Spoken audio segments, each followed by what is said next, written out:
Pakistan army chief field marshal Asim Munir Bharat పై మరోసారి నోరు పారేసుకున్నారు. సింధు జలాలను ప్రస్తావిస్తూ పాకిస్తాన్ నీటి సమస్యపై రాజీ పడేది లేదని గొప్పలు చెప్పుకున్నారు. పాక్ ప్రజల 24 కోట్ల మంది ప్రజలతో ముడిపడి ఉందన్నారు. పాకిస్తాన్లోని యూనివర్సిటీల విద్యావేత్తలతో మాట్లాడుతూ ఈ కామెంట్స్ చేశారు. పాకిస్తాన్కు నీరు అనేది రెడ్ లైన్ అన్నారు. పహల్గాం ఉగ్రదాడి తర్వాత సింధు జలాల ఒప్పందాన్ని భారత్ నిలిపివేయడాన్ని ప్రస్తావిస్తూ ఈ చర్యను యాక్ట్ ఆఫ్ వార్గా చెప్పుకొచ్చారు. అందుకు ఎంతకైనా దిగుతామన్నారు.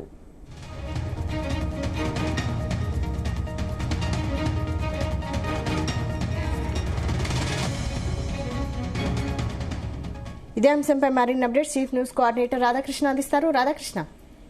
Good afternoon Vaishali. మొత్తంగా పాకిస్తాన్ సంబంధించి అక్కడ ఉన్నటువంటి నేతలు కావచ్చు, లేకుంటే ఆర్మీ చీఫ్ వ్యాఖ్యలు ఇప్పటికీ వాళ్ళ కుట్ర అహంకార పూరిత ధోరణి పరిశీలిస్తూ వస్తున్నారు. ఎందుకంటే సింధు జలాలపై మరొకసారి పాకిస్తాన్ సంబంధించిన ఆర్మీ చీఫ్ మునీర్ కూడా మరోసారి ప్రిలాపాలు చేశారనుకోవచ్చు, లేకుంటే నోరు జారని చెప్పవచ్చు. ముఖ్యంగా పాకిస్తాన్ సంబంధించి సింధు జలాలపై తమకు హక్కు ఉంటుంది, తమ ఎర్రగీత, దీని ఎట్టి పరిస్థితుల్లో సింధు జలాలను వదిలిపెట్టుకునే పరిస్థితి లేదు, దానిపైన ఎట్టి పరిస్థితుల్లో వెనుకకు తగ్గమని చెప్పేసి ఈ రోజు ఆసిఫ్ మునీర్ మరొకసారి తన యొక్క వక్రబుద్ధిని బయట పెట్టుకున్నారు. ఇప్పటికే పాకిస్తాన్ ఒకవైపు తీవ్రవాదాన్ని పెంచి పోషిస్తుంది, అదే సందర్భంలో సింధు జలాలు ఒకటి, అదే సందర్భంలో ఈ కాశ్మీర్ ఇష్యూలో రెండిట్లో ఎట్టి పరిస్థితుల్లో కాంప్రమైజ్ కాము భారత్ విషయంలో అని చెప్పి మరొకసారి మాట్లాడారు. ఎందుకంటే మొన్న భారత్ తో చావు దెబ్బతిన్నటువంటి పాకిస్తాన్ కాలబేరానికి వచ్చి ఈ యొక్క సీజ్ ఫైర్ కు కాల్పుల విరమణ ఒప్పందానికి చేసేలా ప్రయత్నం చేస్తుంది. అమెరికాతో మాట్లాడి అమెరికా మధ్యవర్తిత్వంతో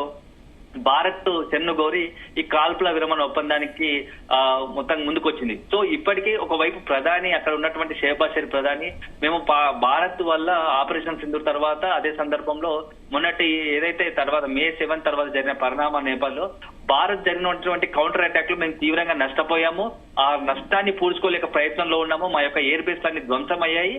మేము ఒక రకంగా పాకిస్తాన్ సంబంధించి మా దేశం తరఫున భారత్ ను కాల్పుల విరమణ ఒప్పందానికి మేమే మొదటగా వాళ్ళని రిక్వెస్ట్ చేశాము అని చెప్పేసి షెహబాజ్ షరీఫ్ ఒక వైపు ప్రకటిస్తే, ఆర్మీ చీఫ్ మునీర్ మాత్రం మరొకసారి ఈ యొక్క రకంగా అహంకార పూరితంగా మాట్లాడారని చెప్పవచ్చు.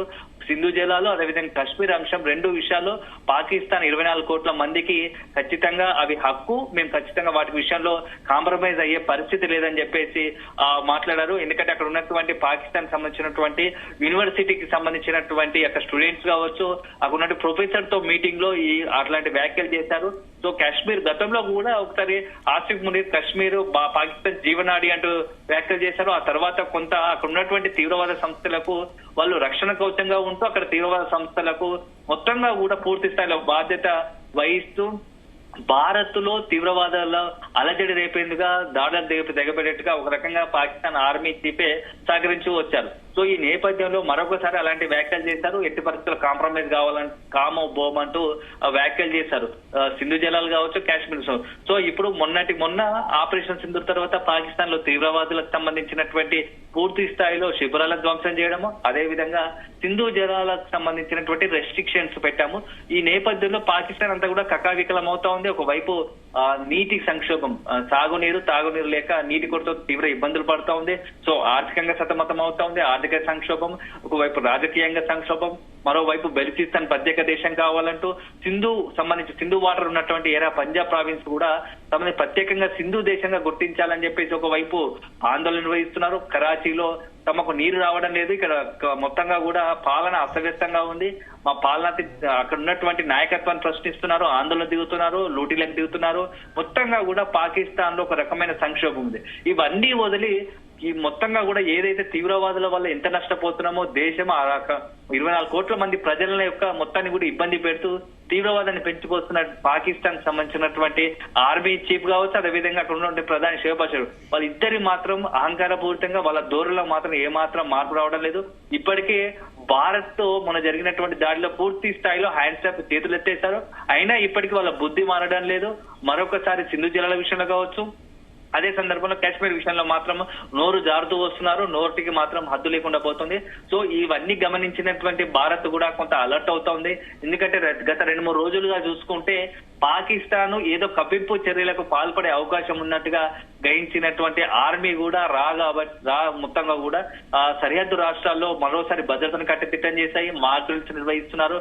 ముఖ్యంగా రాజస్థాన్, పంజాబ్, గుజరాత్, అదే సందర్భం జమ్మూ కాశ్మీర్, ఈ 4 రాష్ట్రాల్లో మాక్ డ్రిల్ కూడా నిర్వహించారు. సో ఏదైనా అక్కడి నుంచి కవ్వింపు చర్యలకు పాల్పడే అవకాశం ఉందని చెప్పేసి ఇప్పటికే రాకు ఇంటెలిజెన్స్ కు కొంత సమాచారం అందినట్టుగా ఉంది. దీంతో భద్రతను కట్టుదిట్టం చేశారు. సో మరోవైపు పాకిస్తాన్ సంబంధించినటువంటి ఇదే సమయంలో అక్కడ ఉన్నటువంటి ఆర్మీ చీఫ్ కూడా రెచ్చగొట్టే వ్యాఖ్యలు చేస్తున్నారు కాబట్టి కొంత అనుమానించాల్సిన, సందేహించాల్సిన అవసరం ఉంది. కాబట్టి భారత్ కూడా, ఆర్మీ కూడా అలర్ట్ అయింది. సో ఎట్లాంటి పరిస్థితి వచ్చినా పాకిస్తాన్ నుంచి ఎదుర్కోవడానికి సిద్ధంగా ఉంది. ఇప్పటికే ఉన్నటువంటి మొన్నటి ఆపరేషన్ సింధూర్ తర్వాత పూర్తి స్థాయిలో అక్కడ ఉన్నటువంటి పాకిస్తాన్ ఎయిర్ బేస్లు ధ్వంసం అయ్యాయి. సో దాని తర్వాత పాకిస్తాన్ ఇతర దేశాల నుంచి కొంత భారత్ పై దాడికి దిగడానికి అధునాతంగా క్షిపణులు కావచ్చు, ఇతర వాటిని సమకూర్చుకునే పనిలో ఉంది. పెద్ద ఎత్తున డబ్బులు చెల్లించి, కోట్లాది డబ్బులు చెల్లించి ప్రస్తుతం ఉన్నటువంటి లేటెస్ట్ వెపన్స్ క్షిపణులను కూడా తెప్పించుకుంటుందని చెప్పేసి ఒక ప్రచారం జరుగుతోంది. ఈ నేపథ్యంలో భారత్ కూడా హై అలర్ట్ అయినట్టుగా తెలుస్తోంది. Vaishali. Right, thank you Radhakrishna.